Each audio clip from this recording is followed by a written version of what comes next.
pero le damos gracias al Señor porque nos ha dado salud y nos ha dado la libertad para poder estar aquí en esta mañana.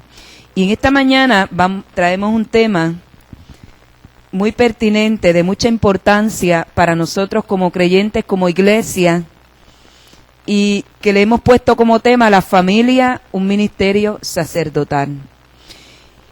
Y vamos a estar hablando de este tema, y digo que es pertinente, que es importante, porque estamos contemplando los últimos años unas fuerzas extrañas que se levantan contra la institución de la familia. Y estamos viendo cómo el concepto de la familia en su perspectiva bíblica está siendo diluido, redefinado por las mentes socialistas, porque toda esta agenda viene de la ideología socialista. Karl Marx atentó contra el concepto de la familia bíblica, la familia nuclear, atentó contra este concepto y lo presentó como una amenaza a sus ideas, como hostil, hasta establecer que la familia era lo que generaba todas las miserias en la sociedad. Y Karl Marx dijo que había que destruirla. Y su amigo también, que escribió el origen de la familia, atenta contra el concepto de la familia. Y estamos viendo cómo paulatinamente se nos ha ido introduciendo una serie de ideologías revolucionarias que son antibíblicas, como el matriarcado, donde la mujer es la cabeza, donde la mujer es la que manda. Muchas sociedades orientales tienen este tipo de estructura familiar, matriarcal, y a nosotros, ¿verdad?, los occidentales, los países cristianos se han ido introduciendo este concepto del matriarcado, que no es bíblico. Los matrimonios de convivencia, o sea, que conviven juntos, no se casan, y eso está en modalidad en Estados Unidos, en Puerto Rico. La mayoría de estos países cristianos se ha puesto en modalidad los matrimonios de convivencia, ya el gobierno los reconoce, amén. El divorcio, que aunque la Biblia está establecido, simplemente Dios lo que hizo fue regular una práctica, como dijo Jesús, por la dureza de ustedes fue que Dios lo permitió, pero ese no es el plan divino. La estética, todo esto se presenta como cosas normales, que no son normales. Estamos viendo cómo los hombres se está atentando contra la entidad masculina. Cuando vemos, ¿verdad?, todas estas modas, que muchos dicen, eso no es nada. Pero todo esto es una agenda para destruir el sexo masculino.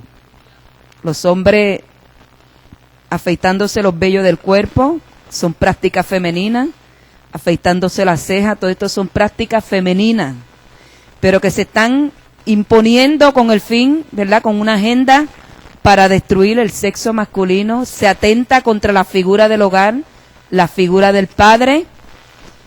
Por eso que usted encuentra que hay una cita en la Biblia donde dice que llegará un momento que echarán mano de un hombre 7 mujeres. Usted ha leído eso en la Biblia, ¿verdad? Echarán mano de un hombre 7 mujeres. ¿Por qué? Lo que denota es una crisis en la entidad familiar, en la sociedad, en la familia nuclear, porque se ha ido paulatinamente y poco a poco atentando contra la figura vital del hogar, la figura primaria del hogar, que es el padre. Al grado, ¿verdad?, de que vemos, mire, que va a llegar un momento que casi no va a haber hombre, porque se van para la guerra. Toda esta agenda homosexual está acabando con el sexo masculino. Todo esto es un plan diabólico para destruir la familia. Y todo esto, todos estos conceptos, estas ideas revolucionarias han ido abriendo una avenida para desintegrar la familia. El apóstol Pedro escribió en el capítulo verso 9, mas vosotros sois linaje escogido,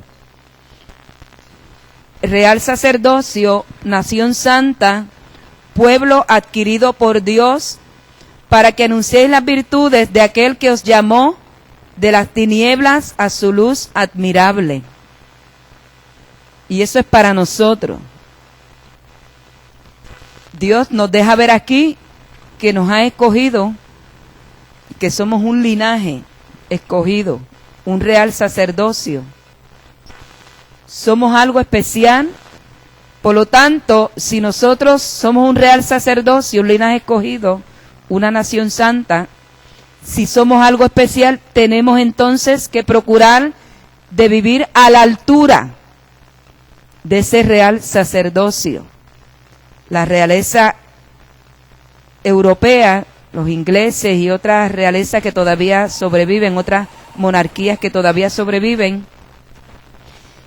hay unos estándares de cómo ellos se espera que ellos vivan, de ética, de conducta, y cuando algunos miembros de estas monarquías cometen un desliz, un desvarío, usted ve que salen las primeras planas de los periódicos, porque hay unas expectativas, se espera, ¿verdad?, que ellos vivan a la altura de la posición que ellos ocupan, y eso mismo se espera de nosotros, los hijos de Dios, que somos un real sacerdocio.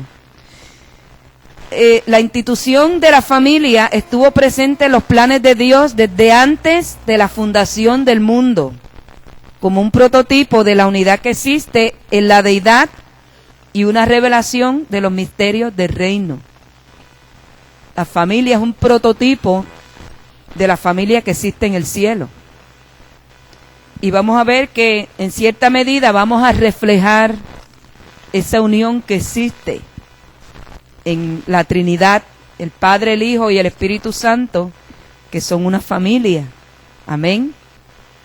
Junto a los ángeles, todo esto compone la familia celestial. Y nosotros somos ese reflejo, la institución de la familia es ese reflejo, de alguna manera refleja unos ideales,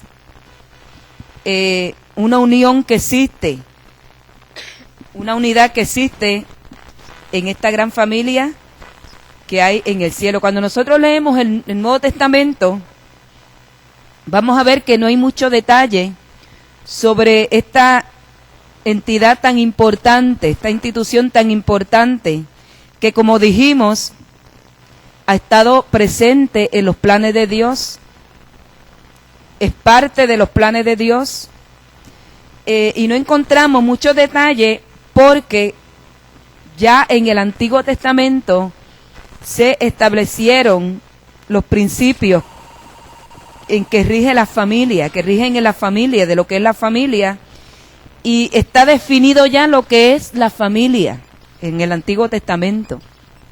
Y vamos a ver, ¿verdad?, que cuando Dios creó al hombre, dice que creó primero al hombre, a su imagen, a su semejanza, lo hizo del polvo de la tierra, luego sopló en su nariz, le dio aliento, Dios dio parte de sí mismo al hombre y lo hizo a su propia imagen.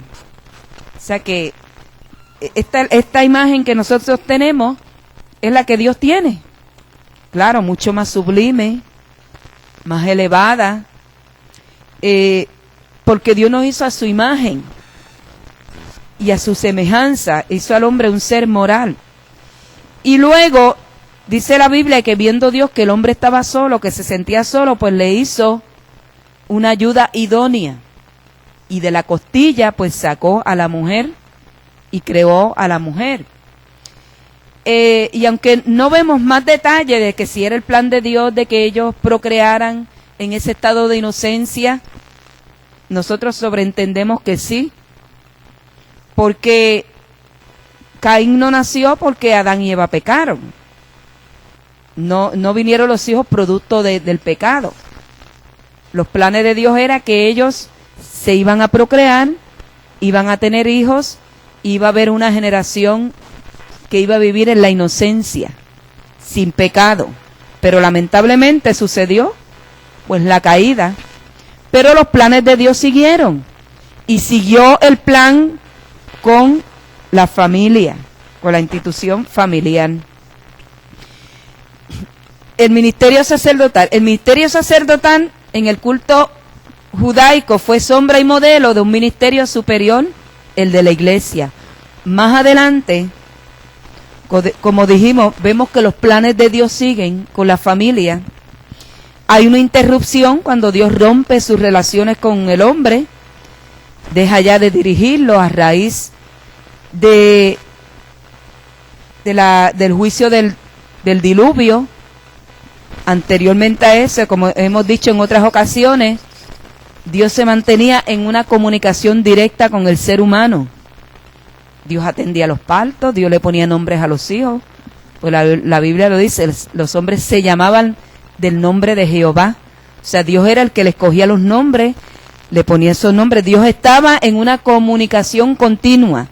Pero debido a la rebelión del ser humano, Dios rompe y dijo, no contenderá mi espíritu con el hombre.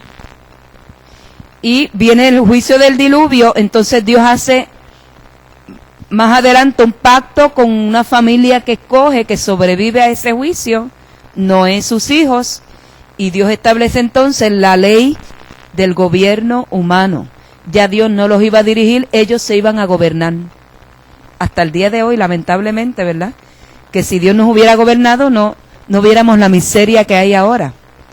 Pero entonces el hombre comienza a gobernarse, si Dios le pone entonces unas leyes, lo que se llaman leyes universales del gobierno humano. Dios le impone la pena capital, que aunque muchos cristianos están en contra de eso, pero eso es bíblico.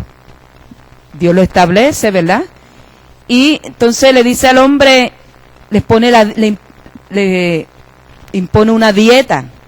Ya no iban a comer legumbres, iban a comer también carne, porque ya iban a entrar en una batalla con la naturaleza. Dios acortó los días, los años, los acortó. No iba a vivir el hombre más de 125 años. Y el hombre entabla una batalla en su medio ambiente, iba a necesitar entonces de proteínas extra, iba a tener que comer carne para poder pelear esa batalla. Y así vemos, ¿verdad?, que están esas leyes, la ley del gobierno humano. Y más adelante Dios comienza a reanudar nuevamente su trato con el hombre y escoge una nación que es la nación de Israel. Y establece un ministerio sacerdotal que se convierte entonces en modelo, en sombra de un ministerio superior, que iban a pasar muchos años antes de que surgiera este ministerio superior, que es el de la iglesia. Es superior al de la ley porque está mediado con la sangre de Cristo. Amén. Es mucho más importante.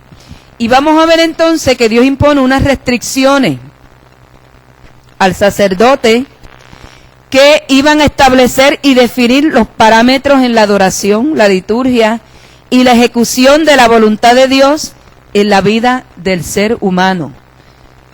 Dios entonces a ese sacerdocio le impone unas restricciones. Cómo iba a vestir, cómo iba a caminar, cómo iba a conducirse, cómo iba a comer. Y nosotros somos un componente de ese sacerdocio, porque ese era prototipo. Nosotros somos ese sacerdocio. Porque aquel sacerdocio de la ley señalaba a al nuestro, que es superior. Quiere decir, con esto les quiero decir, hermanos, que nosotros no debemos de tomar livianamente nuestra posición en Cristo. No debemos tomar livianamente nuestro ministerio. Lo que nosotros somos en la iglesia, en la sociedad en que vivimos, no debemos tomarlo livianamente, porque si Dios fue exigente con este sacerdocio en la ley, ¿verdad? Dios tuvo sus restricciones y demandó, fue exigente, ¿cuánto más con nosotros? No podemos entonces sucumbir a lo que nos rodea, a toda esta agenda, toda esta ideología que nos rodea, y nosotros negociar con nuestra herencia, con lo que Dios nos ha dado. Tenemos que tener mucho cuidado, porque se ha ido, ¿verdad? Se nos ha ido acondicionando mentalmente.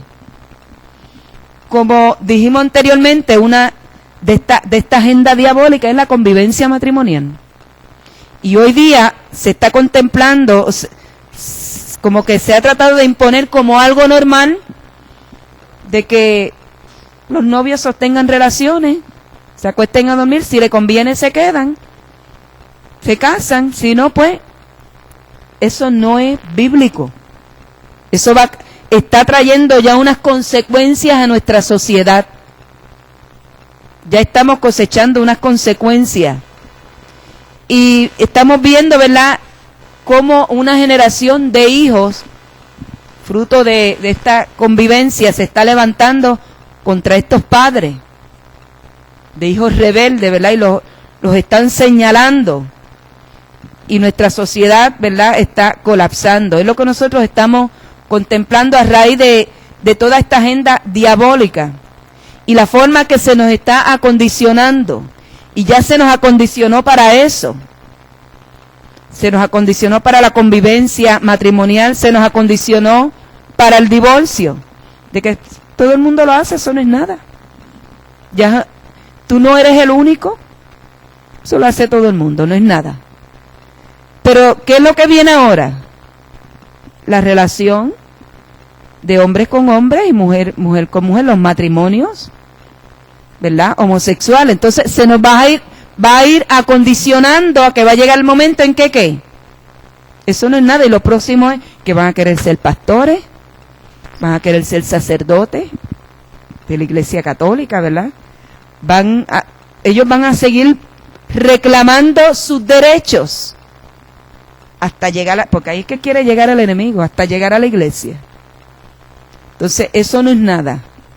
Y con el eso no es nada, seguimos hasta que cuando vamos a ver estamos ¿qué? Desligados completamente de Dios. Porque uno de los atributos divinos es su carácter moral. Y Dios se lo impuso al pueblo. Sed santos porque yo soy santo. Las restricciones impuestas al sacerdote establecen y definen los parámetros, como dijimos, de la liturgia y la ejecución de la voluntad de Dios en la vida del ser humano. La excelencia y perfección del sacrificio de Cristo hacen posible cumplir con la expectativa divina sobre cómo cumplir su propósito y voluntad. Gracias al sacrificio de Cristo, a la sangre de Cristo, podemos cumplir con esas expectativas. El sacerdote en la ley se le hacía difícil y él tenía que hacer sacrificios por él mismo. Él no solamente hacía sacrificios por el pueblo, tenía que hacer sacrificios por él mismo. Tenía que acudir a la sangre de los toros y los machos cabríos para poder ser aceptado, ¿verdad? Poder tener la entrada delante de la presencia de Dios, ser acepto. Pero nosotros tenemos el sacrificio de Cristo y a través de ese sacrificio podemos cumplir entonces con el cometido divino. El ministerio sacerdotal del hogar. El ministerio sacerdotal se hace extensivo al hogar. Cuando el apóstol Pedro dice que somos real sacerdocio, este sacerdocio no solamente se circunscribe aquí a la iglesia, no es a la iglesia, no somos cristianos solamente en la iglesia, no somos sacerdotes de Dios solamente en la iglesia, donde quiera que nosotros estemos, como decía el mensaje del domingo pasado, somos sal. ¿Y estamos para qué? Para influenciar. Tenemos que ser, como decía un educador allá afuera, agentes de cambio, pues nosotros sí que somos agentes de cambio. En las verdades divinas, bendito Dios. El ministerio sacerdotal se hace extensivo al hogar, sea que el hogar permanece como un órgano vital para la ejecución del ministerio tanto en la ley como en la gracia, dando a entender de este modo que no solo los lazos familiares son eternos, sino que las promesas y bendiciones recibidas a través del ministerio abarcan la familia y el hogar en general. El hombre creyente es sacerdote de su hogar. Job cumplió con esa función, con ese ministerio. Y nos demuestra, ¿verdad? Job nos da un ejemplo de cómo ha de funcionar el padre como sacerdote del hogar. ¿Qué queremos decir con esto? Que yo no puedo decir, tengo un ministerio, vamos a decir de pastor, de pastora o de evangelista, y a veces corremos el cielo y la tierra por ahí evangelizando a todo el mundo y salvando almas, pero nos estamos preocupando por salvar nuestro hogar. Esos hijos, ¿está ese padre ahí para que vaya a la escuela y se preocupe cómo están en la escuela? ¿Está sacando su día para ir por ahí que ellos, ¿verdad? Porque recuerde que yo no puedo medir mis hijos con mi madurez. Ellos necesitan su dinamismo social, necesitan sus entretenimientos. Quizás ya a mi edad yo no los necesito tanto, pero ellos los necesitan. Estoy sacando yo mi tiempo para llevarlos allá al parque, para irnos de pasadía un día o para irnos a caminar por ahí, o irme yo con ellos para las tiendas. Estoy dejando un espacio de mi vida, de mi ministerio, para dedicarlo a un ministerio que es superior, porque antes de que la iglesia fuese instituida, ¿qué Dios había instituido? La familia. Y con eso no quiere decir de que, porque hay muchos entonces que se van a un extremo, no, que no puedo estar el día de ayuno en la iglesia porque ese es un día familiar y tengo que estar con la familia. O sea que tampoco vamos a idolatrar a la familia y a ponerla en primer lugar que Dios. Pero tenemos que aprender a hacer un balance y entender entonces que tenemos que llevar a cabo, cumplir con nuestro ministerio sacerdotal en el hogar, cumpliendo también con lo que Dios espera que yo haga en la iglesia. Amén. El reto primordial del ungido de Dios radica en cómo compaginar ambas experiencias y su dinamismo. Cómo ajustar la experiencia ministerial dentro de la experiencia del hogar sin que una sea adversa a la otra. Nosotros no podemos divorciar ni la experiencia, ni nuestra vida con Dios, ni el ministerio de la dinámica del hogar. No podemos. Al contrario, tenemos que enriquecer el hogar con mi experiencia cristiana, con mi ministerio. Yo tengo que llevarlo al hogar.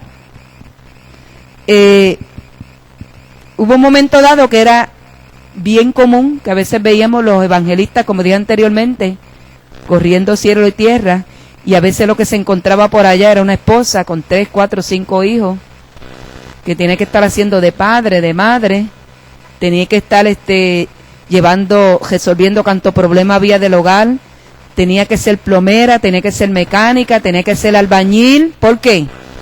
Porque el esposo no estaba en la casa. No, él estaba comprometido ya con Dios. Pero Jesús fue bien claro en eso.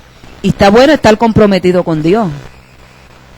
Pero Dios espera que el compromiso que yo tengo con Él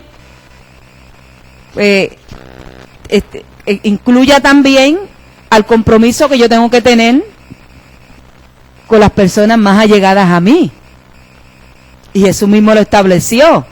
Y le llamó a la gente de su tiempo hipócrita. ¿Por qué? Porque la mamá y el papá ya muriéndose de hambre, y él decía, no, esta ofrenda es para llevarla a Dios. Y Jesús le dio a esa gente hipócrita, porque eso no era lo que Dios le estaba demandando. No, esta ofrenda es para Dios, y como esta ofrenda es para Dios, esto está consagrado a Dios, yo no puedo usarlo para comprarte tu leche ni comprarte tu pan, porque eso es para Dios. Es corbán todo lo que es dedicado a Dios. Y Jesús nos dijo que podemos cumplir con ambas cosas. Podemos cumplir con ambas cosas. Y un padre de familia no puede dejar su familia pasar hambre, ni espiritual, ni física. No porque estoy orando, no porque estoy ayunando, no porque estoy consagrado a Dios. Y no, ese tipo de consagración no es la que Dios demanda de nosotros. Nosotros tenemos que aprender a estructurar nuestra vida, a estructurar nuestra relación con Dios, porque de lo contrario, todo esto pues va a traer unas consecuencias a nuestra vida. Existe un orden. Jesús en cierta ocasión dijo que convenía cumplir con toda justicia. Jesús no tenía que bautizarse. Y Juan no quería bautizarlo. Jamás le dijo Juan. Jesús le dijo, deja ahora porque conviene cumplir con toda justicia. Jesús no tenía que someterse a eso. Pero existía un orden que Jesús sabía que había que cumplirlo. Porque si no se cumplía, iba a crear un desorden. Y eso sucede en la familia. Si no cumplimos con unas necesidades, con un orden que hay establecido, donde esos hijos esperan de ti, donde esa esposa, ese esposo espera de ti, si tú no cumples con ese orden, vas a crear un caos en tu hogar, un desorden. Y Dios no quiere que se cree ese caos, porque Dios no es Dios de confusión. Amén. Dios no es Dios de desorden. Dios quiere ser primero en mi vida, pero para ser yo un buen siervo, tengo que ser primero una buena esposa, hay que ser un buen hijo, hay que ser un buen esposo, y no podemos cumplir una cosa dejando de cumplir otra. Ustedes, no sé si me siguen el hilo. Amén. Porque a veces, ¿verdad? Vemos muchas personas que no, que Dios me llamó. Dios me dio este ministerio. Entonces sacrificamos tantas cosas que son fundamentales que Dios no nos pide. Que Dios no nos pide a nosotros. Y que muchas veces, porque muchas veces nosotros lo hacemos fuera de perspectiva. Fuera de perspectiva bíblica. Yo no puedo traerle una ofrenda a Dios en aras de sacrificando, ¿verdad?, a otra persona. Hay ofrendas que Dios no, ofrendas de ese tipo Dios no las acepta. Como yo dije en cierta ocasión, Dios acepta lo que yo sacrifique mío. El sacrificio mío. Pero muchas veces yo no le doy un sacrificio a Dios mío, estoy sacrificando a otro. Eso Dios no lo quiere. Dios quiere mi sacrificio. Dios no quiere que tú cojas, sacrifiques lo que es de tu hijo, lo que es de tu esposa, de tu esposo, para que se lo traigas a Él. Dios quiere lo tuyo.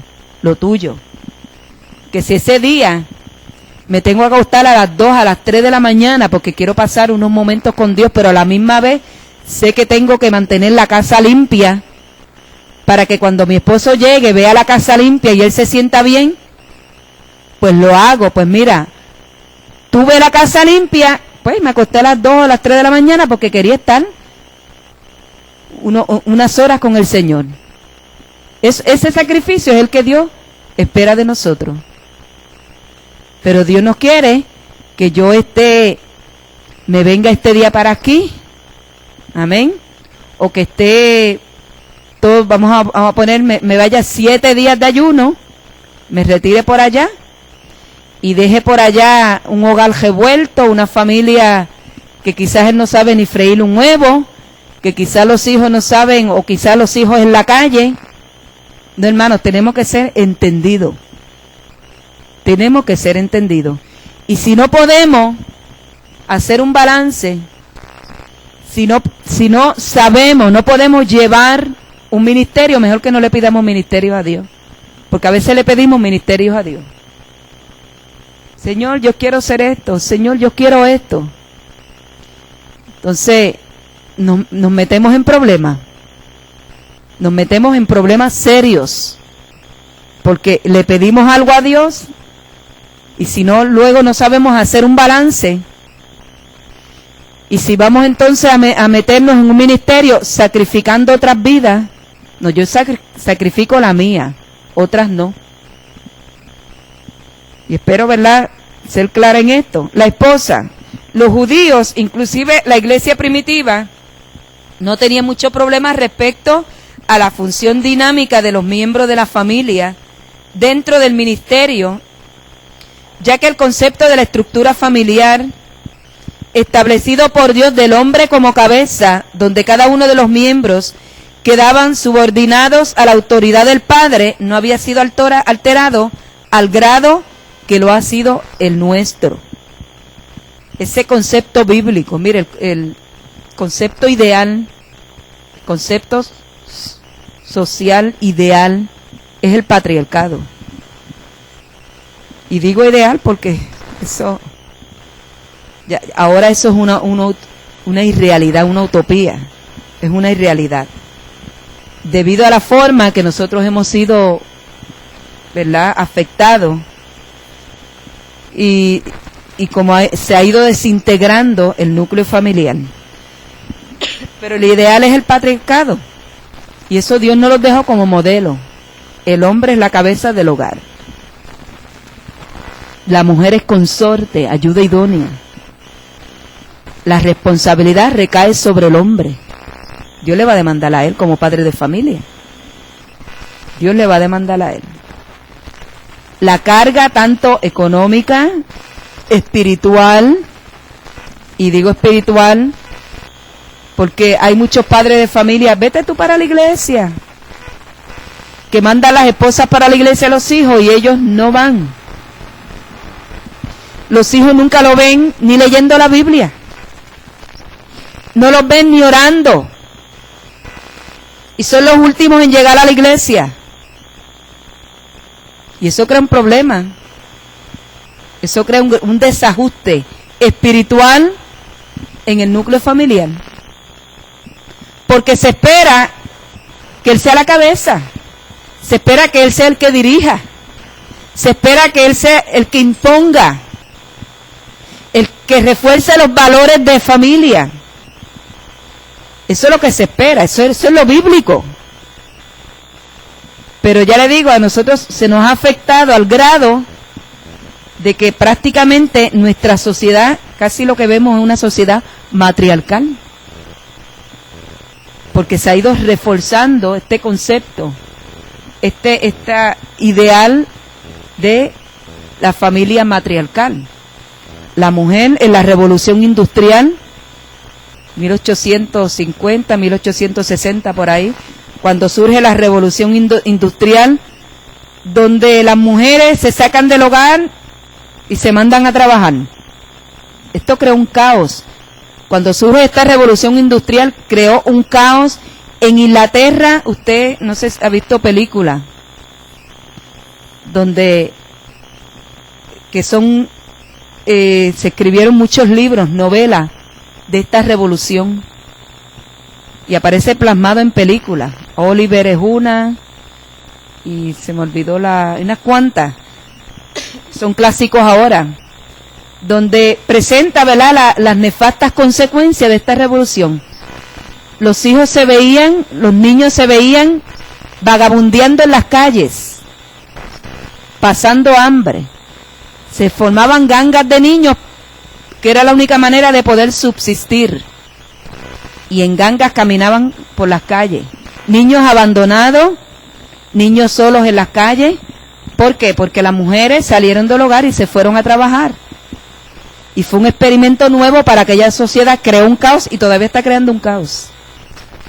Todavía está creando un caos. Yo le estoy hablando de conceptos bíblicos, hermano. No realidades, porque la realidad nuestra ahora es otra. La realidad nuestra ahora es, pues, si los dos no trabajan, se mueren de hambre. Esa es la realidad. Aunque no se mueren de hambre nada, porque cuando yo me casé yo dejé de trabajar. Y Nestalí nunca en las iglesias ha tenido unos salarios allá que digamos. Nosotros estuvimos en una iglesia donde el salario era como $60 semanales. Con eso no vive nadie. Con eso no vive nadie. Y en Estados Unidos, en una iglesia donde el salario empezó con $150 semanales, y en Estados Unidos es un sueldo de hambre. No vivimos nunca del gobierno, no vivimos de welfare, no vivimos de cupones, ni cogimos tampoco el Medicaid, nada de eso. Y Dios nos sostuvo, ¿oyeron? Dios nos sostuvo. ¿Cómo? Yo no sé. Yo no sé cómo, pero Dios nos sostuvo, porque nunca pasamos hambre. Y aprendí a aplicar los principios de economía doméstica que aprendí en la escuela, a coser, amén. Seguimos por ahí, ¿verdad? Mire, y Dios no, porque Dios no, mire, para esto Dios nos dio esto, esta cabeza, ¿verdad? Pero gracias a Dios subsistimos, ¿verdad? Sobrevivimos y hemos visto la mano de Dios. Pero el ideal bíblico era ese, de que la mujer, ¿qué? La esposa se mantuviera en el hogar con el fin de ¿qué? De servir de guía a esos hijos, porque los hijos son herencia de Jehová. Los hijos no son nuestros, los hijos nos los da Dios. Y nosotros los guiamos hasta que ellos pueden caminar solos. Y la esposa es clave. Es un instrumento clave en la consecución, ¿verdad? De ese ideal, de ese principio bíblico. Cada miembro entendía a cabalidad su lugar y función dentro del seno familiar. Esa era la cultura judía, como Dios le establece estos principios. Fundamento bíblico. Durante los últimos 60 u 80 años, el concepto bíblico del hombre como cabeza del hogar y la mujer como esposa, madre y nodriza de unos valores de familia ha sido en una forma sutil y sagazmente alterado, lo que ha desarticulado en gran medida la estructura eclesiástica y ministerial, ya que el ministerio se desarrolla en los ámbitos de la institución de la familia. Vamos a ver, ¿verdad?, cómo este concepto bíblico donde el hombre es la cabeza, donde la mujer como esposa y madre es nodriza de unos valores de familia, es la que, al estar más cerca de los niños, la que educa, la que transmite estos valores, la que se sienta con los hijos, les explica, le enseña la palabra, le enseña unos principios bíblicos, amén. Todo esto ha sido alterado, ha sido desarticulado, afectado a la iglesia, porque el ideal de Dios, el sueño de Dios es tener una iglesia sólida, firme, compuesta de familia sólida, amén. Eso es lo que Dios espera de nosotros. Lamentablemente nosotros somos afectados por el ambiente que nos rodea, a excepción de aquellos casos en que Dios invistió a algunos hombres con un llamado peculiar como el de Jesús, Pablo, Elías, Eliseo, entre otros quienes no se casaron debido a su misión. Todo ministerio, sea cual sea, tiene que funcionar en el núcleo de la institución familiar.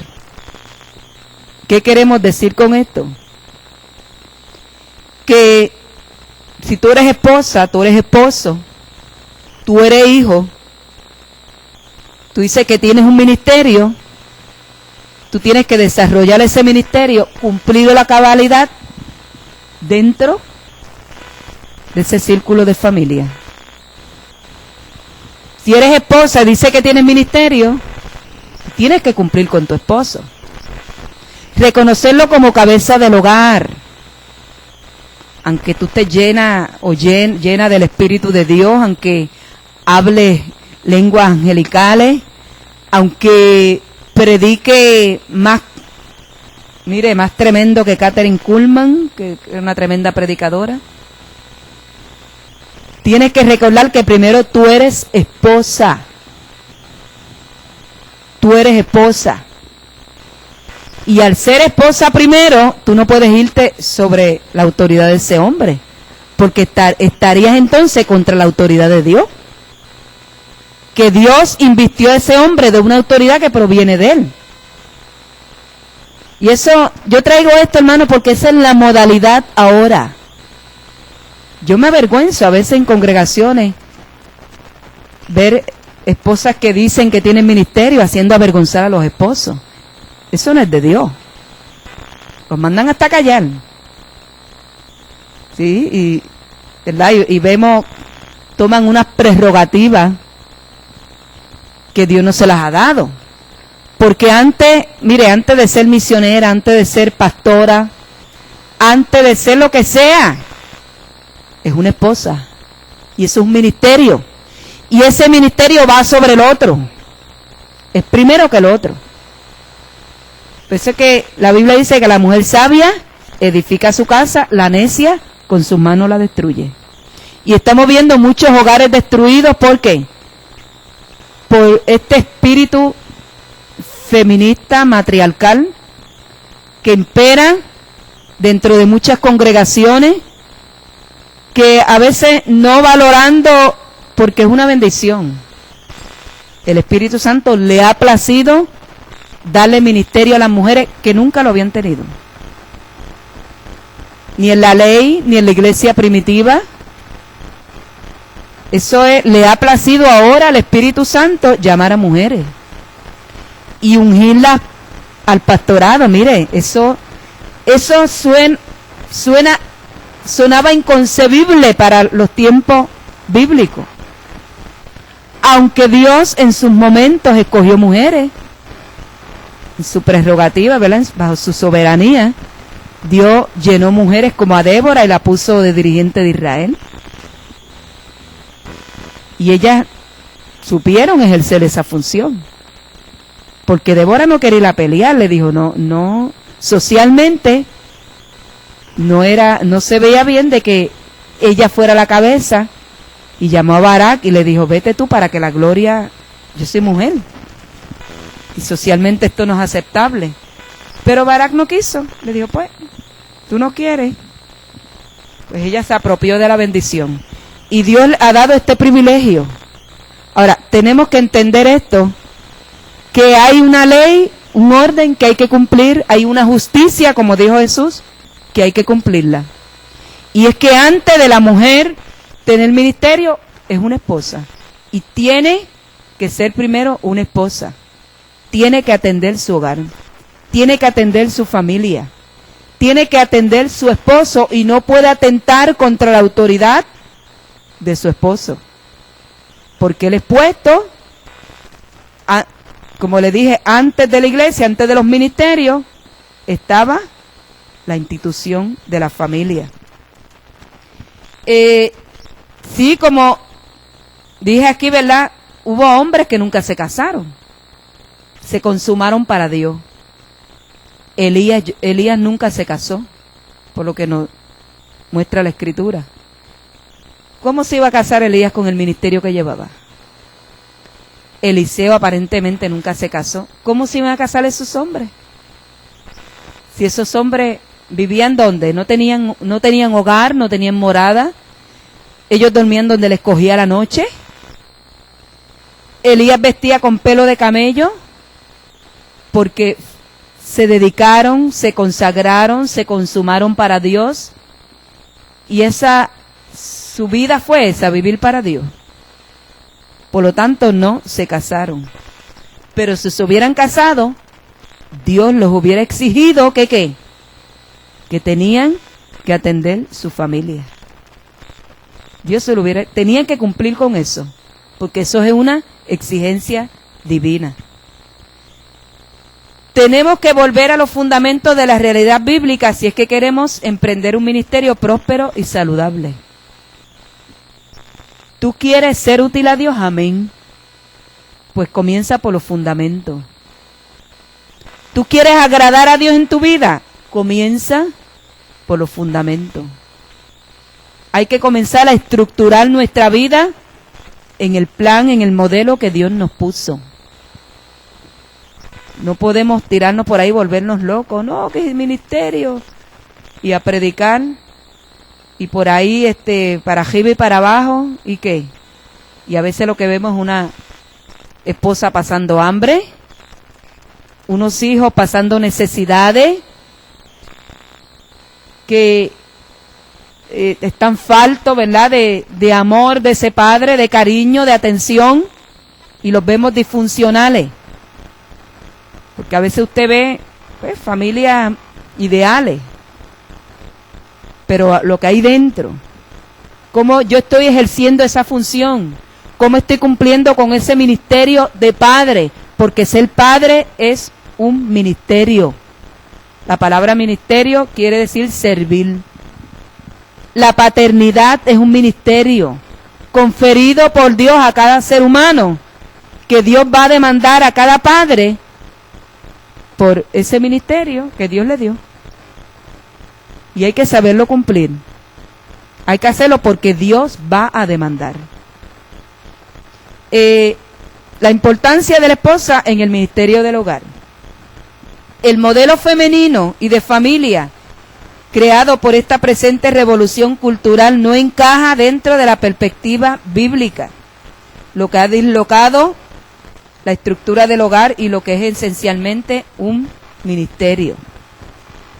Se ha atentado no solamente contra la figura del padre, que Karl Marx la presentó como odiosa. Karl Marx decía que el padre era una figura odiosa, símbolo de autoridad, de represión, y él la atacó para destruirla. La atacó para destruirla, porque todo lo que representaba autoridad o lo que representa autoridad para la ideología socialista o la ideología comunista, hay que echarlo para el lado. La única autoridad son ellos. Por eso es que atacan la iglesia. Porque en la iglesia se refina ¿qué? El principio de la autoridad. Donde el pastor impone reglas. Y esta ideología comunista no se acomoda a ninguna regla que no sea las de ellos. Los únicos que pueden imponer reglas son ellos, por lo tanto ellos no se someten a nadie. Por eso le llaman revolucionarios, que de ahí es que viene la palabra revolución. ¿Por qué? Porque atentan contra todo lo establecido. Y vamos a ver que no solamente se ha atentado contra la figura del padre, sino también contra la madre, el modelo femenino. ¿Y qué hicieron con la mujer? Espérate, la mujer hay que cambiarla por completo.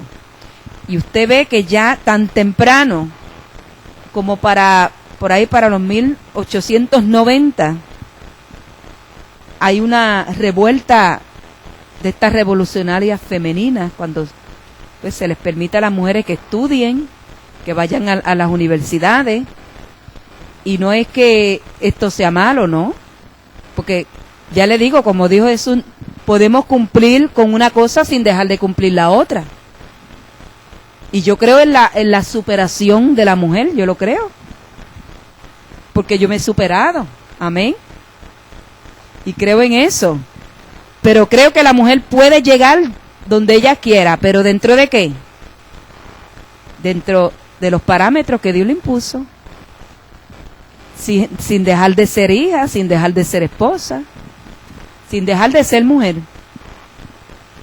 Y ya tan temprano para esta época se levanta una mujer que se cambió el nombre, ella era lesbiana. Ella era lesbiana, se cambió el nombre a George Smith, un hombre de hombre. Se quitó el sostén, lo tiró al aire. Se quitó el traje, lo tiró al aire. Se puso unos pantalones y dijo, nosotras somos iguales que los hombres. Hizo una parada. El pantalón no se usaba, mire, la cultura europea ni la cultura americana no se usaba nunca el pantalón. Porque toda cultura, mire, cuando usted lee la historia de las culturas, toda cultura ha tenido unos linderos, unos parámetros de lo que es femenino y lo que es masculino. Eso ha estado definido en todas las culturas. ¿Qué es femenino y qué es masculino? Y eso se se hacía patente a través de, se hacía evidente a través de una vestimenta, de la estética, de unos estilos. Y vemos que la cultura nuestra, ¿verdad? Rosa es para mujer, azul para hombre. Por ahí seguimos, ¿verdad? La mujer usa su traje, su falda, el hombre el pantalón. En las profesiones es lo mismo. Las mujeres no estudiaban mecánica, ni las veíamos levantando pesas. Pues eso eran prácticas ¿para qué? Propias y profesiones propias para el sexo masculino. Pero con esta revolución, y cuando comienza con esta mujer que es lesbiana en Estados Unidos, pues no hay que cambiar lo establecido. Se va en contra de lo establecido. La mayoría de estas personas estaban impregnadas de esta ideología marxista. Y se eliminaron entonces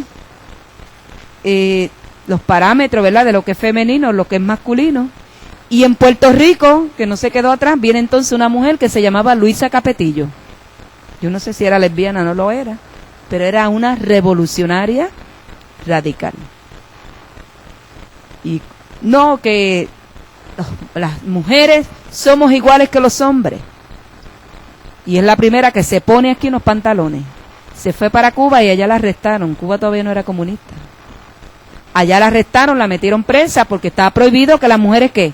Usaran pantalones.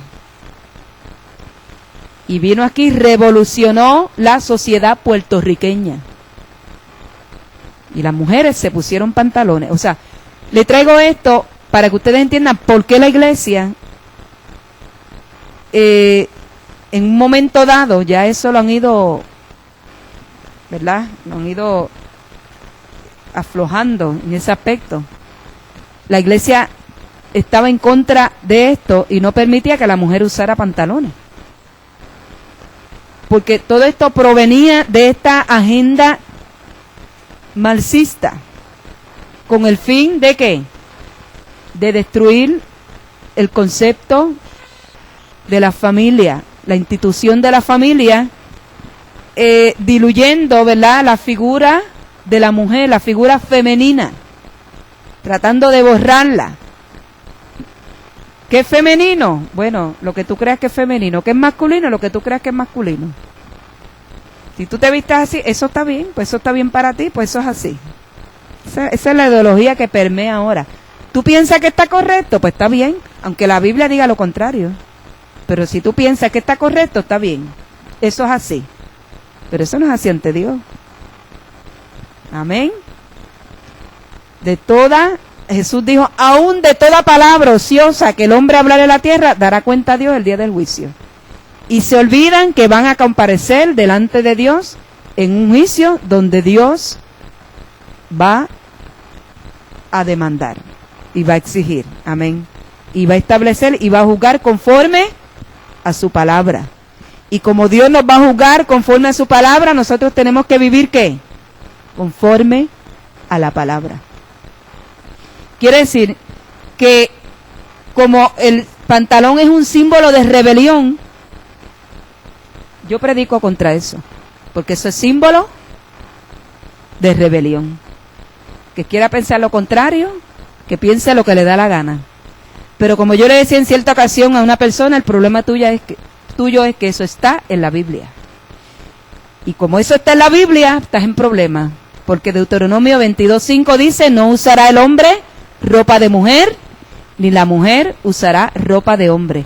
Y ya en nuestra sociedad está definido lo que es hombre y lo que es mujer, y lo que usa un hombre y lo que usa una mujer. Y como ya eso se definió, pues yo tengo que vivir conforme a eso. Si no, voy a tener problema con Dios. Eso es símbolo de rebelión. Es como el mahón. El mahón es símbolo de rebelión también. Porque se quería destruir ¿qué? Ese concepto de que existía en la sociedad americana, ese cuadro idílico. Yo le llamo idílico porque hasta hace poco usted lo veía en los libros. La mamá bien vestidita, acicalada, el papá bien vestidito, acicalado, con su corbata y sus chaquetas, con sus nenes rumbo ¿a dónde? A la escuela dominical. Los domingos a la iglesia, y allá se oían las campanas, porque las iglesias evangélicas en Estados Unidos también sonaban campanas antes. Y las campanas allá de la iglesia católica, y usted veía a la familia bien vestidita, allá que usaban sombrero, todavía hay personas que los usan. Y con sus guantecitos que lo usaban, y bien acicalados, bien lindos, pues los veía rumbo a la escuela dominical. Pero los revolucionarios, ¿qué dijeron? Hay que quitarle ese cuadro idílico de la mente a la sociedad. A los hijos, hay que borrarle eso. Entonces, los comunistas, pues fueron los comunistas los primeros que impusieron eso. Los comunistas americanos. Hay que irse contra lo establecido. Hay que borrar esa imagen. Pues entonces empezaron ¿qué? Metiéndose a las iglesias ¿en qué? En maones. Se llamaban ellos mismos revolucionarios. Los revolucionarios. ¿Para qué? Para derrocar, para destruir, debilitar lo establecido. Borrar ese cuadro idílico de los nenes bien vestiditos. Y lo presentaban porque Karl Marx presentaba eso como un sistema opresivo capitalista. El sistema opresivo capitalista hay que derrocarlo, hay que destruirlo y vamos a imponer nuestra ideología. Entonces usted los veía yendo en tenis a la iglesia, los veía yendo en maones, que los maones es la vestimenta del trabajador americano. En las industrias de la Ford, allá en Michigan, los uniformes eran maones. Y en todas estas corporaciones de trabajo pesado, los uniformes eran maones. Esa era la ropa que se usaba. Pues los llevaron a las iglesias. ¿Para qué? Para debilitar lo establecido. Ustedes me siguen el hilo, ¿verdad? ¿De dónde viene todo esto? La iglesia hizo fuerza. Usted veía a los pastores, no, se paraban en las puertas para no dejar entrar la gente en maones a las iglesias. Eso se dio. En el libro de David Wilkerson, que habla de la historia de Nicky Cruz, él relata que su padre era así. Él se paraba en las puertas a velar los que entraban. Y cuando iban en maones no los dejaban entrar. Tú vienes a adorar a Dios y a Dios tienes que presentarte con tus mejores vestimentas. Eso es lo que establece la Biblia. ¿No establece la Biblia eso? Cuando David fue aquel día a presentarse delante de Dios, ¿qué dice la Biblia? Que se puso su ropa ¿de qué? De gala. Y David se ponía su ropa de gala para presentarse delante de Dios. Pero la iglesia hizo fuerza y la revolución que prevaleció. Hoy día usted predica de eso, le llaman radical, le llaman legalistas, le llaman, ¿qué no le dicen? Pero para que vea cómo ha ido evolucionando nuestro sistema eclesiástico, nuestro sistema litúrgico ha ido evolucionando al grado de que se ha desintegrado prácticamente porque se ha ido muy lejos del concepto bíblico. ¿Dónde va a terminar todo esto? Yo no sé. Pero la experiencia nos dice, y leyendo la trayectoria de culturas pasadas, de civilizaciones pasadas, que nuestra sociedad va a colapsar. Como colapsó la sociedad griega, porque también se vieron las mismas tendencias. Todos estos mismos principios los contemplamos y tendencias en la sociedad griega, en la romana que colapsó desde adentro, moralmente, por un caos moral. La sociedad de Cartago también, una sociedad floreciente, se comenzó a debilitar moralmente y a relajar sus principios, su ética, su estética. Cuando comenzó a relajarse en esos principios, colapsó. Todas las sociedades del pasado, mire, vivieron esta experiencia. La nuestra no es una excepción. Aunque digamos que tenemos Biblia, aunque digamos que tenemos Espíritu Santo, aunque digamos que somos los mejores. Eso dice mucho, que no somos mejores que los que están muriendo ahora ya en otros países. Pero vamos rumbo a colapsar. ¿Por qué? Porque hemos ido sucumbiendo a esa fruta prohibida que nos pusieron allá afuera y hemos extendido nuestras manos y las hemos cogido y hemos gustado de ellas. El veneno socialista, el veneno comunista, eso es diabólico. Karl Marx era un satanista. Y la librería de Lenin tienen como 13 tomos de escritos de Marx, donde rendía pleitesía, adoración a Lucifer. Y no se atreven a sacarlo porque como los comunistas dicen que la religión es el opio de los pueblos, y se avergüenzan decir que el líder máximo, el héroe de ellos, era un adorador de Satanás. Y no dejan que nadie vea esos documentos. Y murió en un cementerio adorando a los demonios, los diablos, hizo un pacto satánico, escribió cientos de poemas. Richard Wurmbrand, el que fundó La Voz de los Mártires, que salió de un país de estos comunistas, donde lo torturaron 13 años, él escribió un libro que se llama Marx and Satan.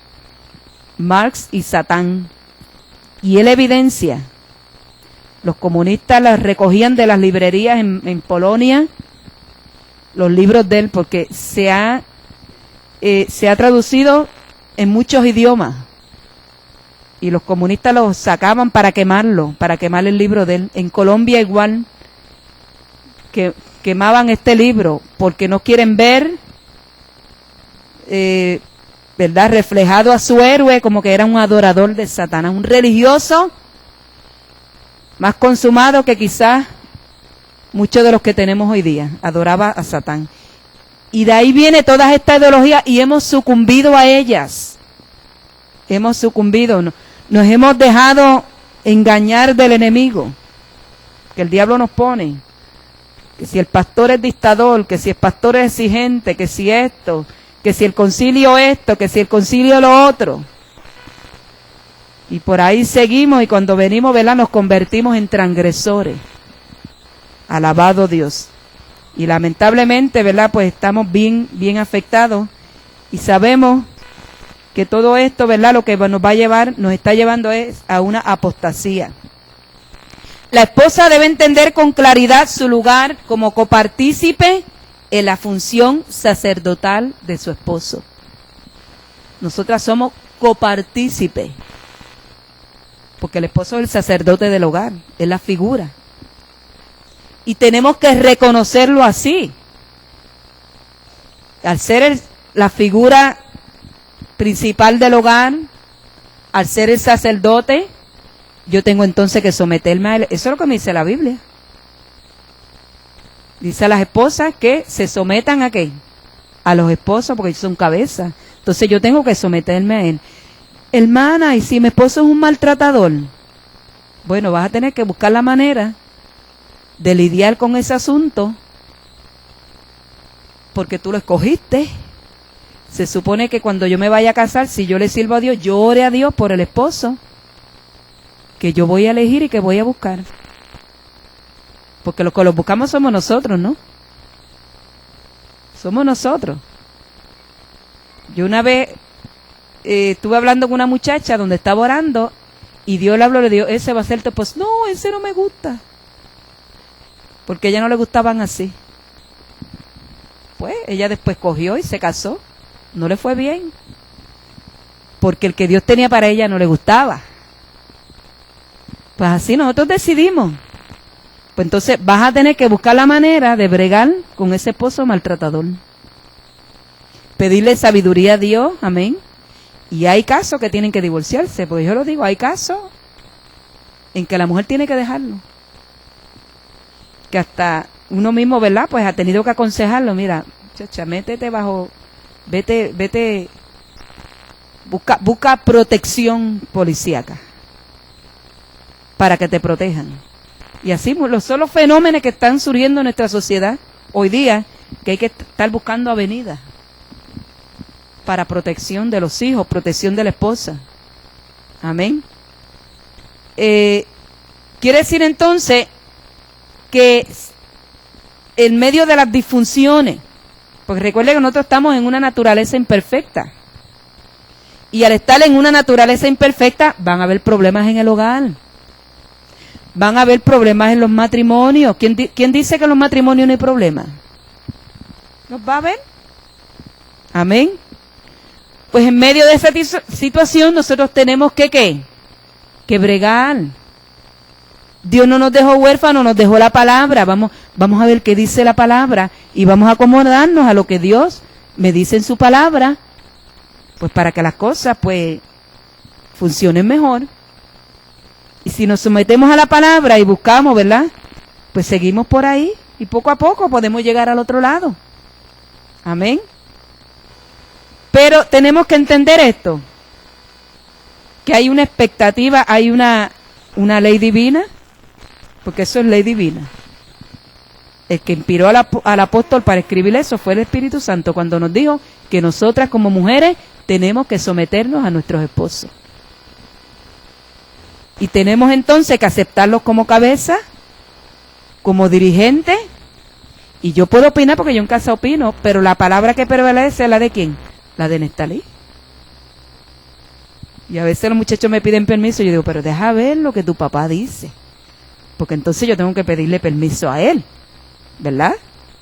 Y si él dice que no, pues, y yo lo sé, yo digo, quizá yo esté de acuerdo, pero Nestalí dice que no, pues la que prevalece es porque él es ¿qué? Es la cabeza, y eso es lo bíblico. Y si yo lo hago contrario, voy a estar en problemas con Dios, y se va ¿qué? Se va a formar un caos en la familia, en el hogar. Mire, si seguimos los principios bíblicos, hermano, no tenemos mucho problema. Porque Jesús dijo que su yugo es ¿qué? Es fácil. Y eso es un yugo, porque someterse a un esposo no se crea. No, es un yugo, ¿verdad? Porque a veces uno quiere hacer unas cosas, no. Ana, no. Pues mire, pues yo tengo que obedecer. Y tengo que someterme, ¿verdad? Pero si lo hacemos como está establecido la palabra, no hay problema, hermano. Las cosas van a salir bien. Las cosas van a marchar bien, porque ese es el designio divino. Pero si nos vamos en contra de lo que dice la palabra, va a haber problemas. Van a haber problemas porque no estoy cumpliendo lo que dice la palabra. Y el problema es que un problema pequeño va generando a uno más grande, a otro más grande, y cuando vamos a ver, estamos en medio de un torbellino de problemas que no encontramos salida, y por eso es que muchos matrimonios optan por ¿qué? Pues la única solución, el divorcio. La única solución que ven es el divorcio. ¿Pero por qué? Las cosas vienen mal, ¿desde dónde? Es como el que construye una casa.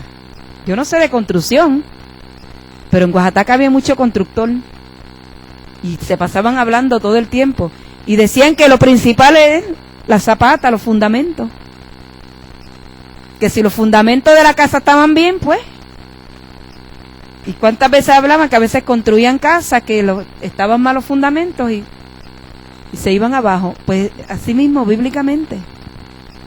Vamos a aplicar esos principios. Si las cosas las establecemos bien, como dice la palabra, no va a haber problema. No, o si los hay, van a ser mínimos. Amén.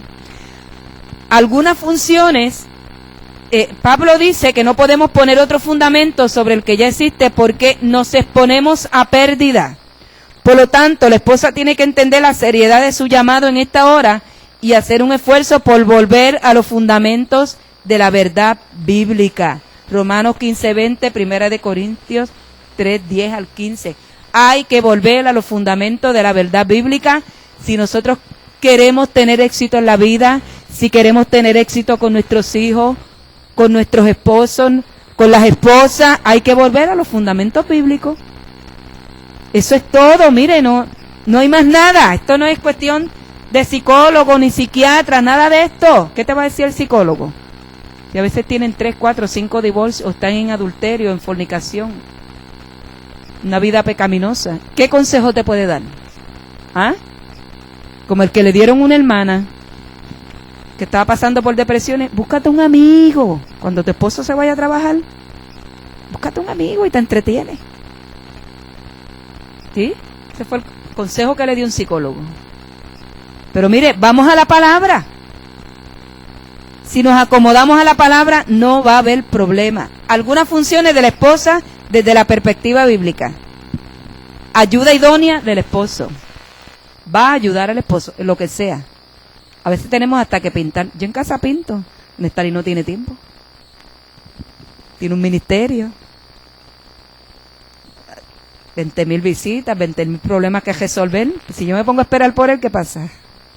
Me queda la casa sin pintar. Como no podemos pagarle a alguien, ¿verdad? Pues aprendí, yo nunca había pintado. Nunca, yo no sabía lo que era pintar, coger un jolo, pero aprendí. Y Surieri está aprendiendo también ahora. Cogemos entre las dos y pues, los muchachos cuando estaban en casa, porque ahora casi no están, pues entre todos pintábamos. Y así, miren, uno aprende otras cosas. ¿Para qué? Ayuda idónea. Para crear un balance en el hogar. ¿Por qué voy a estar todos los días formando una cantaleta? O una pelea. Que si esto, que si lo que. Yo seguía, cojo la llave, me monto en el carro, voy. Una semi-independencia. Amén. O sea que tenemos, mire, que en medio de las situaciones, las esposas bregar, ser ayudas idóneas. Madre, es un privilegio, una bendición. La maternidad es una bendición. Yo lamento escuchar muchas jóvenes, yo me voy a casar y no voy a tener hijos. ¿Quién te dijo a ti eso? ¿Quién te dijo a ti que uno se casa? Entonces, ¿para qué una mujer se casa? No es para tener sexo. Eso no es el todo de la vida. Hace algo más que sexualidad en el matrimonio. Y cuando llegas vieja y no puedas tener sexualidad, ¿quién te va a cuidar cuando llegas a vieja? Mire, los viejitos ahora valoran, saben lo que es un hijo.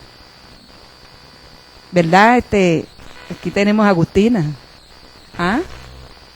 Y tenemos a la mamá de Evelyn, que se me olvida el nombre. Malicia.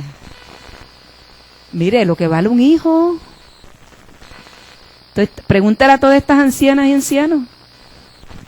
¿Qué hubiera sido de ellos ahora si no tuvieran hijos? Porque una mujer cristiana dice que se va a casar y no tener hijos. Cuando la Biblia dice que herencia de Jehová son los hijos. Y Sori cuando arranque se va para Estados Unidos, ¿verdad, Sori? Para casa de sus hijos. Y de allá viene cargadita, ¿verdad? Mire, los hijos son una bendición. No los vea como una maldición. Dan trabajo. Pero eso es parte del paquete. Que le hacen pasar dolores de cabeza a uno, amén. Eso le da sentido a su vida. Pero los hijos hacen falta. Usted piensa en el matrimonio como en una bendición para tener una familia, para tener hijos. La soledad es triste. La soledad destruye, la soledad deprime. Los hijos son una bendición. Yo cuando esos muchachos llegan a casa, nosotros hacemos fiesta porque me hacen falta una semana. Imagínense, una semanita. Son una bendición. Los hijos son de Jehová. Educadora. Tenemos que enseñar valores. No solamente las asignaciones de la escuela. Hay algo más importante que las asignaciones de la escuela. Coge la Biblia. Coge la Biblia. Enséñale Biblia a tus hijos. Si no quieres perderlo, mételos en la palabra y verás. Salvaguardadora de valores. Mire, nuestros viejos tenían menos escuela que nosotros, pero eran más inteligentes. Porque cultivaban unos valores en el hogar. Y yo escuchaba a mi suegra tuvo 12 hijos. Ella decía que cada uno tenía su toalla, su toallita. Yo decía, doña Candita, ¿dónde usted enganchaba tanta toalla? Cada uno su toalla, cada uno su taza, cada uno su vaso. Ella era bien meticulosa. Y así había unos valores que yo los admiraba y eran dignos de respeto. Pues son valores de familia. Y esta gente, pues mire, procuraba en mantener esas cosas. Nosotros no. Eso es, en los hogares hoy día, sálvese quien pueda. Sálvese quien pueda.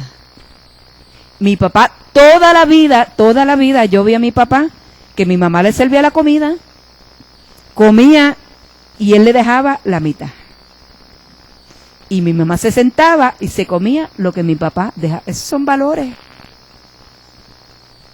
Así era. Entonces, si mi papá no estaba, pues ella con pena, ella misma se lo servía y comía. Pero si mi papá llegaba ese día, así llegara a las 12 de la noche, ella no comía hasta que mi papá no llegara. Esos son valores.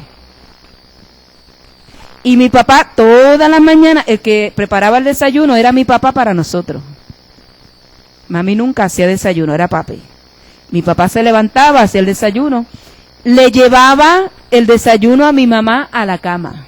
Eso yo lo vi toda mi vida. Le llevaba un vasito de agua. ¿Se acuerdan de las escupideras? En una escupidera, mi mamá se cepillaba, se lavaba la boca allí, y después le llevaba la tacita de café. Eso era así. Son cosas que, mire, yo los vi toda mi vida. Pero mantenían, esas actitudes mantenían la familia, ¿qué? Unida. Valores, detalles, hermanos. Y nosotros que tenemos tanta universidad, tantos estudios, que tenemos tanto dinero, a veces esas esposas y esposos sufren por falta de detalle. Sí, porque tanto estudio, ¿para qué? ¿Para qué? Si a veces no hay ni vida de familia, no hay calor de hogar. Y a veces vemos unos hijos, ¿verdad?, sufriendo, muriéndose por necesidad de afecto. Esposas muriéndose por necesidad de afecto, esposos muriéndose por necesidad de afecto. Vemos hogares vacíos, de afecto, de cariño, de Dios, y los vemos hasta en la iglesia cantando. Y los vemos adorando y tremendos predicadores, pero busquen el hogar a ver. Jesús dijo, por su fruto los conoceréis. Yo soy primero sacerdote de mi hogar. Mi ministerio primero es mi hogar, mi familia. Soy sacerdote del hogar, y si yo soy un buen ministro allá, pues también lo voy a hacer aquí. Pero allá que se refina el ministerio en el hogar, siendo, mire, un padre cordial, atento, de buen trato con los hijos, enseñándole un modelo, porque ¿qué compás van a tener esos hijos? Y a veces vemos hijos sin sentimientos, sin afecto, maltratadores, terminan siendo padres sin afecto y maltratadores. Dicen, ¿cómo eso fue lo que yo vi? Y eso se sigue perpetuando de generación en generación, pero sí hay que romperlo. Si usted lo trataron sin afecto, no trate igual. Sea entonces afectuoso. Yo me alegré cuando hermana Linda estaba dando aquí su testimonio, decía que ella fue maltratada, pero que ella decidió no maltratar. Ella decidió romper con eso y no hacer lo mismo. Y yo creo, ¿verdad?, que son bendiciones que Dios nos da, porque Dios nos ha dado la voluntad a nosotros de no seguir haciendo lo que nos hicieron a nosotros. La importancia, algunas funciones, eso lo cubrimos ya, de la esposa. Los hijos. En el sacerdocio levítico, los hijos quedaban injertados dentro del ministerio sacerdotal. O sea, que su elección era irrevocable. Nacían sacerdotes y tenían que ser sacerdotes. Usted sabe que el sacerdocio se heredaba en Israel. Los sacerdotes que tenían hijos, los hijos eran sacerdotes también. Pero en el nuestro no. Quiere decir que en el nuestro no. Como padres nosotros tenemos que procurar entonces, ¿qué? Injertar a esos hijos dentro de nuestro ministerio, procurar que tengan una experiencia con Dios. En el sacerdocio espiritual de la iglesia, los hijos no nacen cristianos, pero hay un compromiso, y más que compromiso, un deber moral del sacerdote del hogar, dirigir, administrar, gobernar con autoridad su casa, procurando que sus hijos acepten el reto de servir a Dios como un compromiso de familia y no como algo individual. Yo me preocupa oír de hijos, de ministros, es que no quiere ir a la iglesia. Yo no entiendo eso, hermano. De ministros y de no ministros, de cristianos. ¿Y tú, nene, dónde estás? No quiere venir a la iglesia. No estamos hablando de un muchacho de 18 años. Estamos hablando de un muchachito de 10, 11, 12 años. Que hace lo que le da la gana en la casa. Mire, bueno, va a perderlo. Eso no es bíblico. Jesús dijo que hay que forzarlos ¿a qué? A entrar. Eso lo dijo Jesús. Entonces, ¿yo me voy a ganar a todo el mundo y estoy perdiendo a mis hijos? No, mire, no. ¿Cómo es eso? Yo ganando almas afuera y perdiendo a mis hijos. ¿Qué va a hacer un muchachito de 10 o 12 años en la casa? ¿Ah? Irse para la calle. O coger el internet, porque hoy día tienen acceso a internet, computadoras y todo. Y automáticamente, mire, automáticamente. Te lo digo porque uno lee mucho. Yo no me meto mucho en internet. Contadas las veces de algo que tenga que buscar. Pero sé porque uno lee. Que esté usted donde esté en el internet, mire, automáticamente le sale un anuncio de pornografía. Y usted no sabe cuántos jóvenes están metidos en pornografía, se van a perder. Porque la Biblia dice que sin santidad nadie verá a Dios. Y ninguna persona que preste sus ojos para esa maldad que está destruyendo miles, millones de niños. Sobre 2 millones de niños en Estados Unidos son explotados con fines pornográficos. Los usan en vivo, en películas y en fotografías. Yo leí la historia de uno que aquello a mí, me afectó, testimonio. De cómo fue explotada desde los 4 años en la pornografía. En vivo la ponían y grababan esas cosas. Y usted no sabe cuántos jóvenes se están perdiendo Se están perdiendo. Porque es un pecado, joven. Eso es un pecado. Es un pecado. Son cosas demoníacas. Estás abriendo las puertas para que los demonios se apoderen de tu mente. Vas a hacer cosas que tú ni soñabas hacer. Caso que oímos de un joven que violó a su propia madre, metido en la pornografía, embarrado en la pornografía, un demonio lo llevó a hacer eso.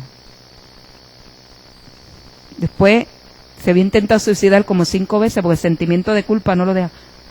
A una anciana de 70 y pico de años, imagínense. Pero hay muchos jóvenes que están enredados en eso y van rumbo a la destrucción. Y yo no entiendo cómo un padre, una madre, que se supone que sea sacerdote de su hogar, mire, deje sus hijos en la casa, no puede dejarlos solos. Mejor quédese usted, si ese día está enfermo o no quiere venir. Quédese. Porque uno entiende, ¿verdad? Yo me pongo en el lugar, yo a veces, Sure dice, ay mami, está bien, no quiero ir a la iglesia, pues está bien, yo me quedo. Y me quedo con ella. Me quedo, porque ella no es como yo puedo estar todos los días en la iglesia. Y ellos, ¿verdad? Pues, no sé, necesitan yo entiendo ese aspecto. Pues me quedo, porque yo no lo voy a dejar sola. Aquí a veces la dejaba, que eso aquí pegadito. Pero allá donde vivimos ahora no. Porque yo soy responsable de lo que le pueda pasar a esa muchacha. Usted es responsable de lo que le pueda pasar a sus hijos. Tiene que estar, ¿qué? A 4 ojos. En lo que superan esa etapa y llegan a la madurez, hay que velar por ello. Amén. el hogar del cristiano tiene que estar estructurado sobre un fundamento sólido de valores espirituales y morales, para que cuando soplen los vientos huracanados del desaliento, la prueba, la tentación, el desamor, problemas económicos, pueda permanecer firme. Y eso es importante, que como sacerdotes del hogar, como ministros del hogar, lo entendamos, que en el hogar tiene que haber un fundamento de valores sólidos. Hay cosas que no se pueden permitir en el hogar. Hay cosas que no se pueden permitir en medio de la familia. Falta de respeto, desnudismo, que eso está común hoy día. Eso está establecido en la Biblia, que el padre no puede ver la desnudez del hijo, ni el hijo la del padre, ni el hermano de la hermana, ni la hermana del hermano. No se respetan, y eso lleva a ¿qué? Altercados y tantas cosas. Y tantas cosas que se están viendo en el hogar, que están debilitando los fundamentos, que están trayendo consecuencias. Y tenemos que entender que hace falta que estructurar nuestro hogar en unos valores, en un fundamento moral y espiritual sólido. Primer fundamento, una convicción de entrega y servicio a Dios. Cuando hay tal convicción, estamos dispuestos a pagar el precio y entrar en compromisos. Además, nuestros hijos se sentirán seguros y comprometidos. Tiene que haber una convicción de entrega y servicio a Dios. A Dios en ningún sitio se le puede servir a media. A Dios hay que servirle de corazón. Y nuestros hijos tienen que ver esa entrega. Que no nos vean como personas hipócritas, que en la iglesia nos matamos levantando las manos y brincando, saltando, adoramos a Dios, y cuando llegamos al hogar somos unos diablos. Eso destruye a los hijos. Hay que ser de una pieza. Adoro a Dios aquí, salto y brinco, pero en mi casa también lo hago. Y en mi casa me meto allá en la sala o en el cual siempre uno tiene un lugar especial de orar. Que me vean orando. Que practique la vida cristiana en el hogar, hay que practicarla. No solamente me abstengo de decir palabras deshonestas aquí, me abstengo de decirlas en el hogar. Pues yo no puedo tratar a esos hijos con malas palabras. Estar poniéndole ahí maldiciones, que a veces los consumimos a sinvergüenza, ignorante, por ahí siguen. Consumidos, hogares consumidos. Con palabras que no se deben decir. Amén. Cuando hay convicción, Dios está comprometido con nosotros y confirmará nuestros pasos donde quiera estemos. Se hará responsable de nuestra familia y la sustentará y guardará, como dice el salmista, no he visto justo desamparado. No va a quedar desamparado el hogar, ni la familia. Pero hay que poner unos fundamentos, porque Dios se compromete con aquellos que están comprometidos con Él. Pero no podemos, hermanos, jugar a ser cristianos. Eso está afectando tanto nuestra sociedad, nuestros hijos. Cosas que a veces los hijos nunca, miren, no deben verlas ni oírlas. ¿Pero qué es eso? Si papi es maestro de escuela bíblica. ¿Por qué papi habla así? ¿O por qué papi me trata así? ¿O por qué mami me trata así si mami canta en la iglesia? Y lo que estamos contemplando es una generación de hijos rebeldes contra Dios. ¿Por qué? Por el testimonio que han recibido en el hogar. Los malos ejemplos, el mal testimonio. Hijos ateos. ¿Tú sabes lo que es gente criada en la iglesia atea? No creen en nada. ¿Por qué? Tan rebeldes. ¿Por qué tan rebeldes? Porque eso se le proyectó en el hogar, a través del ejemplo, un Dios de dos caras. El padre se convierte en un prototipo de Dios en el hogar. Por eso se le llama padre. Va a representar a Dios. Dios no está aquí en la tierra, pero estás tú. Tú estás representando a Dios. Tú eres embajador de Dios. Y tú vas a representar a Dios en tu hogar. Y la pregunta que debes hacerte es, ¿qué haría Jesús en este caso. ¿Cómo trataría Jesús mis hijos? Jesús jamás los va a tratar mal. Mire, Jesús era tan tierno que cuando los nenes se le sentaban en la falda, los discípulos protestaron. ¿Y qué Jesús dijo? Los regañó. Deja a los niños venir a mí. Jesús era tierno y mostraba ternura con los más débiles, con los niños. Porque un padre no puede mostrarle ternura a sus hijos. Todavía Néstor y coge los míos en la falda. Son hombres. Todavía los coge en la falda. Usted lo ve aquí serio y todo, pero tierno, un padre tierno. Porque ellos necesitan de alguna manera ver a Dios plasmado ahí. Ese Dios que papi predica. ¿Dónde está? Ese Dios que tú alabas aquí. Tú tienes que, mira, reflejárselo a tus hijos. Mire, yo digo que la paternidad es una bendición. Y eso es por un espacio breve, porque ya llega el momento que se casan y ya no están contigo. Pues hay que aprovecharlo. Hay que aprovecharlo, ese momento. Y yo creo que es un privilegio que Dios nos da para nosotros demostrar todo lo que tenemos. Demostrar todo lo que tenemos, mire, en los hijos que Dios nos ha dado, para que ellos sean de bendición en la sociedad donde ellos están. Porque nosotros estamos en medio de una sociedad enferma, que necesita sanidad. Pero ¿cómo va a recibir sanidad si nosotros no estamos construyendo en nuestros hogares, que es la factoría donde se construye, donde se fabrica el amor, donde se fabrican las buenas obras, donde luego cogemos estos hijos y le plasmamos todo eso y los mandamos allá a la calle, un mundo hostil? Porque la calle, mire, las universidades, eso es terrible, eso es un mundo hostil. Pero entonces acá está el nidito, ¿verdad? Donde ellos se sienten calientitos, se sienten seguros. Mire, nosotros tenemos que esforzarnos en hacer eso. Dios nos va a pedir cuenta. Padre, Dios te va a pedir cuenta por tus hijos. Ah, que no quiere ir a la iglesia. Vamos a ver.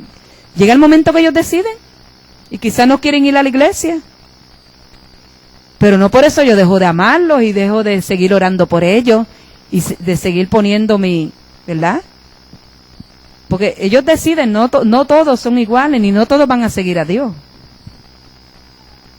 Pero si tú haces tu parte, vas a poder levantar tu frente delante de Dios y decirle: Señor, lo enseñé, lo eduqué, hice mi parte, el resto es tuyo. Vas a poder levantar tu frente. Pero el problema es que tú no puedas levantar tu frente, porque quizás tu hijo está rebelde, y empieza entonces, en esto fallé. ¿Por qué no hice esto? ¿Por qué no hice aquello? Y empiece tú a taladrarte la conciencia. Mire, hagamos nuestra parte. De lo otro se encarga Dios. Y de lo otro ellos son responsables porque ellos toman sus decisiones. Prioridades. Ok, seguimos con el segundo fundamento. Vamos al segundo fundamento, la disciplina. No existe institución alguna que haya podido subsistir sin reglas disciplinarias. El hogar no es una excepción. Tiene que haber disciplinas. Al ser un elemento establecido por Dios, la familia se siente segura y protegida. Hace de los hijos verdaderos hijos. Fortalece la posición del padre en el hogar y en la iglesia como cabeza y símbolo de autoridad. Tercer fundamento, la espiritualidad en el hogar. El hogar debe convertirse en un cielo pequeño. Eso de peleas, malas palabras. Mire, eso hay que luchar contra eso a toda costa. No se deben permitir. No se deben permitir. Debe ser un cielo pequeño. La oración, tanto personal como colectiva, debe ser un eje. Los ayunos familiares fortalecen los lazos de la unión. La lectura bíblica funge como guía en medio de la oscuridad y el desaliento. Eso hay que cultivarlo en el hogar. Prioridades. La pregunta crucial de la hora es: ¿qué es primero, el ministerio o la familia? ¿El trabajo o la familia? Ya sea el ministerio o el trabajo, estos deben nutrir las vivencias de familia y a la misma vez esta nutre con sus vivencias de dinamismo y de unción el hogar. Si con confianza y optimismo cada uno de los miembros de la familia contemplamos servir a Dios como un privilegio único, como una bendición, nos sentiremos partícipes de un propósito único y grandioso. Por lo tanto, debemos cuidarnos y velar las zorras pequeñas de las quejas, la amargura, la murmuración, la incomprensión, la falta de apoyo a cada uno de los miembros de la familia, la baja estima y tantos otros enemigos que socavan los fundamentos del hogar. Yo siempre he dicho que los hijos es como una plantita. ¿Te has visto plantas que echan hijos por el lado? La planta grande empieza ¿qué? A secarse y a morirse, y los chiquitos, pues mira, así son los hijos. Uno empieza ¿qué? A menguar, y ellos a crecer. ¿Por qué entonces vamos a ser egocéntricos, egoístas? Porque hay padres que no les gusta apoyar a sus hijos. Mire, hay que apoyarlos hasta que lleguen al otro lado. Esa etapa, mira, hasta los 23 años por ahí, son vulnerables, 24. Son vulnerables. Hay un enemigo que los quiere. El diablo quiere su alma. Pues hay que apoyarlo. No dándole todo lo que quieren. No privarlos de disciplina, que la Biblia dice que la disciplina es esencial para poder ser hijo. Pero ayudándolo en lo que necesiten, estando ahí en el consejo. Y económicamente, tiene a veces, ¿verdad?, uno que sacarle donde no tiene. Pero estar ahí.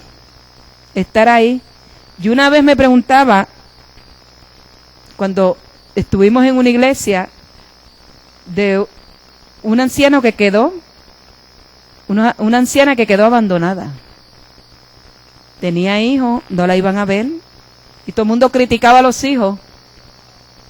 Pero uno se pone, ¿verdad?, a examinar, y cuando descubrí, es que los hijos nunca vieron en ella, no fue una buena madre. No fue. Y yo creo que llevaba ya la de morir sola.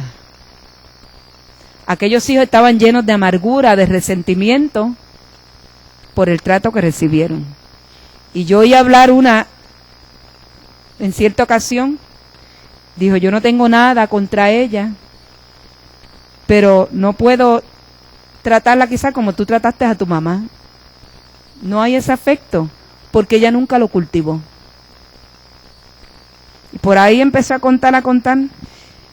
Y a veces, ¿verdad?, vemos padres ancianos solos, pero busque a ver cómo fungieron en su ministerio de padre. Y eso debe ponernos a nosotros, ¿verdad?, a pensar, para que nos esforcemos, hermanos, y seamos buenos padres en la perspectiva bíblica. 3 pilares, casi terminamos, que sirven como soporte. El primer pilar, la santidad del matrimonio. La iglesia está llamada a sanar, perfeccionar y mejorar la estructura social donde vive, imponiendo un estilo de vida, asimilando e imponiendo una cultura bajada del cielo, dada a la nación judía y cedida como un legado para que en ella fueran benditas todas las naciones de la tierra. La santidad del matrimonio, eso es un pilar. Pablo presenta una exégesis detallada, precisa y concisa de lo que constituye la santidad del matrimonio. En las estipulaciones que inspirara el Espíritu Santo están demarcados los parámetros de cómo ha de funcionar el matrimonio, presentando su naturaleza espiritual y divina. Y en el capítulo 7 de Primera de Corintios aparecen algunas instrucciones divinas y cómo debe ser contemplado el matrimonio dentro de la estructura de la iglesia. ¿Por qué estar firmes en estos principios? Nuestros hijos, por lo menos durante los últimos 40 años y con más ahínco desde los 80, están siendo bombardeados día a día por la televisión, la educación humanista y la media en general con el fin de ser acondicionados para rechazar el matrimonio como una institución divina, limitado estrictamente entre un hombre y una mujer.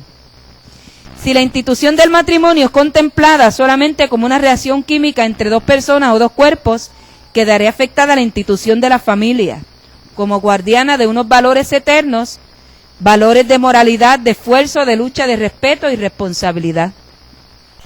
La naturaleza del matrimonio. Cuando se pierde de vista la naturaleza divina del matrimonio, este se convierte en un fin para simplemente satisfacer unos deseos egoístas. Y vamos a ver que los agentes de la presente revolución moral han intentado abolir la naturaleza divina del matrimonio, profanándola y atentando contra unas estipulaciones divinas que son las que definen a este como un sacramento, como una solemnidad. Eso es lo que intenta esta agenda, socavar la institución del matrimonio, despojarlo de su naturaleza, de su carácter divino, porque se compara, la relación matrimonial se compara a la unión de la iglesia con Cristo.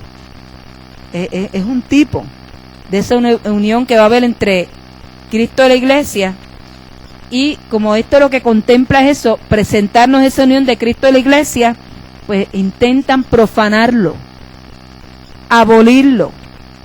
El segundo pilar, la familia necesita un fuerte fundamento moral, y de esto ya hablamos anteriormente un poco, porque entendemos que la iglesia está llamada a proteger y guardar la institución de la familia, y los humanistas insisten que la iglesia no puede interferir en la conducta moral y privada de sus miembros.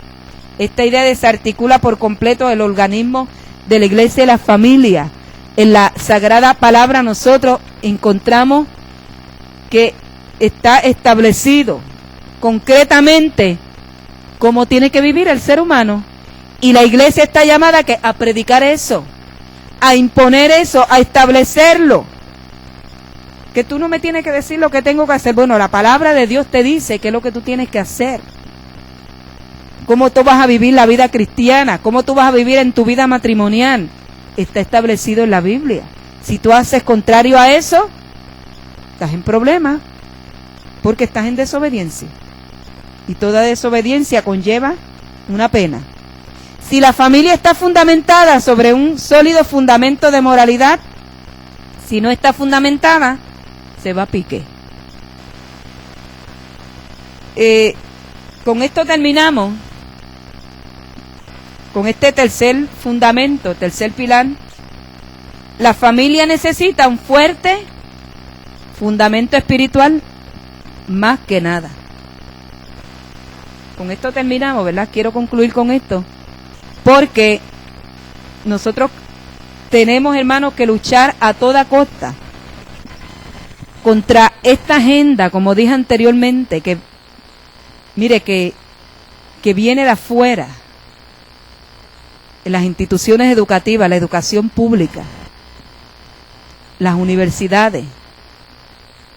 Estos muchachos cuando llegan a la universidad ya cogen, los masacran moralmente, espiritualmente, porque los exponen a cuanta cosa hay. Eso es así. Quiere decir que necesitan un fundamento sólido, espiritual y bíblico. La iglesia está para eso. Pero la iglesia no le cría los hijos a nadie. El pastor no está aquí para criar el hijo de nadie. Que si mi hijo está rebelde por culpa del pastor, que se perdió por culpa del pastor. Mentira del diablo. El primer responsable de tus hijos eres tú. El padre y la madre son responsables por sus hijos. La iglesia simplemente guía, sirve de guía. La iglesia es como un guía, te orienta. El pastor te orienta, te dirige, pero tú eres responsable. Ya a la vez que ellos llegan a una edad, ya tú no tienes responsabilidad. Ya ellos son responsables y ellos darán cuenta a Dios por ellos mismos. Pero mientras tú puedas ejercer control, trata de hacerlo, ¿verdad? Por el bien de ellos. Nosotros somos responsables por nuestra familia. la familia nuclear, por nuestros hijos, nuestros esposos, nuestras esposas. Dios nos va a pedir cuenta. Y tenemos que luchar con esta agenda, mire, que trata de insensibilizarnos a nosotros, de sintetizarnos a nosotros, que ha borrado la frontera del bien y el mal,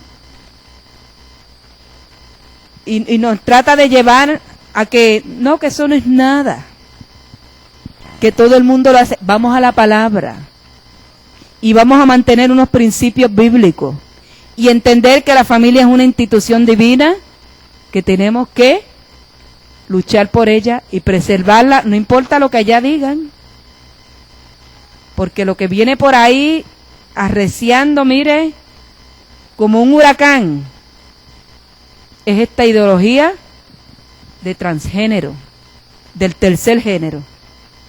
Y eso no se va a quedar quieto. Por eso le digo a los padres, tenemos que prepararnos, hermano. Como iglesia tenemos que prepararnos, porque quizás llegue un momento en que tengamos que decidir, y hasta a precio de cárcel, ¿oyeron? A precio de cárcel. Tengamos nosotros que pagar el precio de nuestra fe, de lo que está establecido en la palabra. Pero tenemos que luchar y tenemos que sembrar unos valores firmes en nuestros hijos, con el ejemplo y con la palabra. Porque la palabra no solamente se predica verbalmente, se predica con el ejemplo. Tenemos que estar en contra de todas estas cosas antibíblicas y luchar contra ellas mientras estemos en la tierra. Así que Dios nos bendiga, Dios nos guarde. Terminamos aquí esta parte y pasamos a la persona que está a cargo.